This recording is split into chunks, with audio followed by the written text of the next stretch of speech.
Okay, so picture this. You're running late and there's a wall in your way, and you just wish you could walk right through it. Sounds impossible, right? Right. Well, today we're diving into some seriously out there theoretical physics that explores just that, walking through walls. Walking through walls, that's right. We've got excerpts from a paper That's right. called Walking Through Walls, a theoretical SMF RVS framework. And full disclosure, this is not your typical mainstream science. It gets pretty wild. Yeah, it does. But that's what makes it fun to explore, right? Absolutely. We're about to take a deep dive into some fascinating concepts about how reality works at its most basic level, the very nature of matter, and whether seemingly impossible feats like walking through walls could actually be possible. Okay, so let's unpack this SMF RVS framework. It suggests that reality is like a giant push wave, and this wave is created by something called the subtle magnetic field in the relative vacuum of space. What's intriguing here is that instead of thinking of space as empty, this theory suggests that space itself is actually pushing on everything. So instead of the familiar pull of gravity, imagine everything being shaped by this constant inward push. So it's like everything is being sculpted by space itself. That's a pretty wild thought. It is wild. But how does this push wave actually work?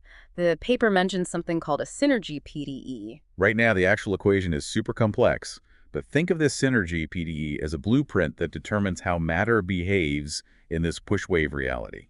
It's like the rule book governing how the universe assembles itself. Got it. So we've got this push wave shaping reality. But how does any of this relate to walking through walls? That's the part I'm really struggling to wrap my head around. Well, according to this framework, everything we see and touching the wall is just a different configuration of this push wave, organized into a vast fractal lattice. Imagine a 3D chessboard that extends infinitely in all directions. Each point on this chessboard represents a point in this lattice. So we're basically living in a giant, invisible 3D chessboard made of energy. I think I'm starting to see the picture here. Exactly. And the reason you can't walk through a wall is that the wall is one stable configuration of this lattice, and your body is another. Their push waves are essentially pushing back against each other, preventing them from merging. It's like trying to force two puzzle pieces together that don't fit. So to walk through a wall, we'd need to change the shape of those puzzle pieces somehow. Precisely, the paper calls this phase shifting, which means altering the way your push wave interacts with the wall's push wave. Imagine being able to shift your own energy pattern so that it no longer clashes with the wall's energy pattern, allowing you to pass through. But how could you possibly control your energy pattern with that much precision? The paper mentioned something called Fibonacci tuning, which sounds pretty complicated. Fibonacci tuning is where things get really mind-boggling. Remember, we're talking about a fractal lattice, meaning the push wave repeats itself at multiple scales. Imagine a set of Russian nesting dolls, each doll representing a different scale of this lattice. Okay. To walk through a wall, you'd have to match or cancel out the wall's push wave at every single one of these scales. Whoa, so it's not just about changing your energy pattern, it's about changing it at every level imaginable. From the microscopic to the macroscopic, that seems impossibly difficult. It's an incredibly complex and precise task. Think of it like trying to tune an orchestra with an infinite number of instruments, each instrument representing a different scale of your push wave. Yeah, I don't think I'll be conducting that orchestra anytime soon. But how would someone even begin to attempt this Fibonacci tuning? The paper mentions something about developing specific skills. Right, the paper suggests that developing deep focus visualization and biofeedback could potentially play a role in gaining this level of control over your push wave. But let's be realistic, even with these skills, the level of precision required would be almost unimaginable. I mean, we're essentially talking about controlling the very fabric of reality here. That's a pretty tall order.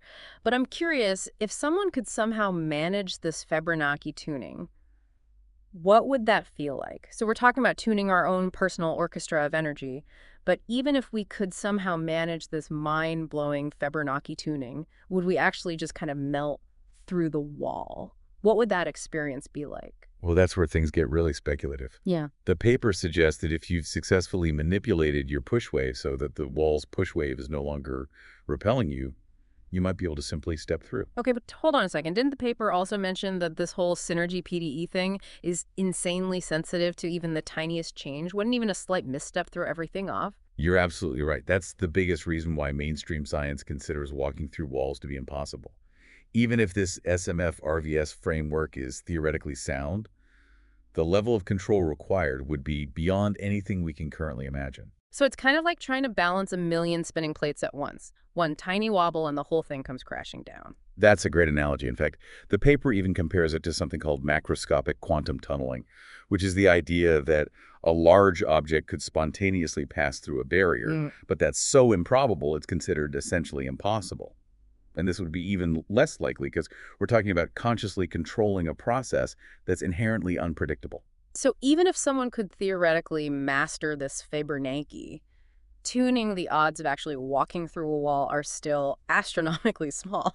To put it mildly, yes, it would require almost supernatural mastery over your own energy patterns, something far beyond the realm of verified science. Yeah, that's a bit of a bummer. I was starting to get my hopes up about adding wall walking to my resume. But even if walking through walls is a long shot, I'm still fascinated by this idea of a push wave shaping reality. Are there other potential applications of this SMF RVS framework, even if they're not quite as well out there? Absolutely. Remember, this framework suggests that space itself is exerting a constant push, and that push is what determines the structure of matter. So if you could learn to manipulate that push, you could theoretically do some pretty incredible things. Like what? Give me some examples. My imagination is running wild here. Well, one possibility is manipulating gravity. Imagine being able to create a localized area where the push of space is amplified or reduced. You could essentially create artificial gravity fields, making objects heavier or lighter at will. Whoa, that's straight out of science fiction. What else? The paper even touches on the idea of creating wormholes. If you could manipulate the push of space to create a shortcut through space-time, you could theoretically travel vast distances instantaneously. Okay, now you're really blowing my mind. Wormholes, that's next level stuff. But wouldn't the energy required for something like that be astronomical? You're not wrong. We're talking about manipulating fundamental forces of the universe, so the energy scales involved would be mind-bogglingly huge. It's not exactly something we could achieve with our current technology. I guess that makes sense. So maybe hold off on booking that interstellar cruise for now. But even if these applications are far-fetched, it's still incredible to think about the possibilities. Exactly.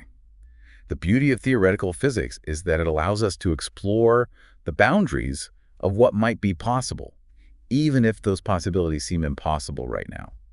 I'm with you on that this whole SMF RVS framework is seriously challenging my understanding of how reality works. It's making me question everything I thought I knew about physics. That's the power of exploring new ideas. Hmm. It forces us to step outside our comfort zones and consider perspectives we might never have imagined before. This deep dive is definitely doing that for me. So we've talked about walking through walls, manipulating gravity, and even creating wormholes. Are there any other potential applications of this theory that we haven't touched on yet? So we've covered some seriously wild stuff, walking through walls, manipulating gravity, even creating wormholes. Are there any other potential applications of this theory we haven't even touched on yet? You know, there's one more concept that really caught my eye, and it takes this whole push idea to a whole new level. The paper mentions negative vacuum pockets, Negative vacuum pockets. suggesting that instead of perfectly matching the wall's energy pattern, you might actually be able to create a localized region where the push from space is reduced or even reversed. Hold on, a negative vacuum? That sounds like something straight out of a sci-fi movie. How could you possibly create a hole in the fabric of reality like that? It definitely sounds out there, but think about it. If we're accepting the premise of this SMF RVS framework, where space itself is exerting this constant push, then the idea of manipulating that push isn't as crazy as it sounds. Imagine creating a tiny pocket where the push from space is essentially turned off. So instead of trying to phase shift your body through the wall, you're essentially creating a space where the wall's push wave doesn't even exist? That's one way to visualize it. Of course, the paper doesn't go into detail about how you'd actually achieve this kind of manipulation. It's purely hypothetical at this point. Well, I'm definitely having trouble wrapping my head around the logistics of canceling out the push of space itself. But it's a mind-blowing concept. It is it. If we could learn to control that push, what other possibilities might open up? The possibilities are truly mind-boggling. Think about it. If you can manipulate the very force that shapes reality, you could theoretically do almost anything we've already talked about, manipulating gravity and creating wormholes. But what about even more radical ideas?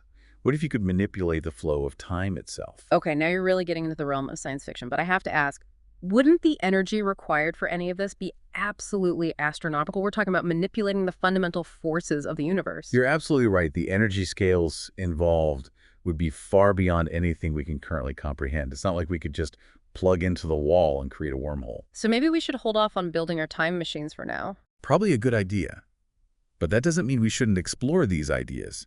Sometimes the most groundbreaking discoveries come from those who dare to think outside the box, even if those ideas seem impossible at first. Well said. This whole conversation has really challenged my perspective on what might be possible. I mean, who would have thought we'd be seriously discussing walking through walls today? Right. It just goes to show that there's still so much we don't know about the universe and how it works.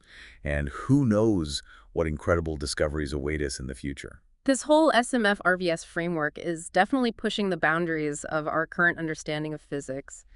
Any final thoughts for our listeners as we wrap up this deep dive into the potentially impossible? While this framework remains purely theoretical, I think it serves as a powerful reminder that the universe is full of mysteries, and that the seemingly impossible might just be within reach. It challenges us to question our assumptions and consider possibilities we might never have imagined before. It definitely does. So to all our listeners out there, maybe don't start practicing your wall walking skills just yet, but keep that sense of wonder alive because who knows what the future holds. Maybe someday we'll all be walking through walls, manipulating gravity, and exploring the universe in ways we can't even begin to imagine right now. Maybe someday.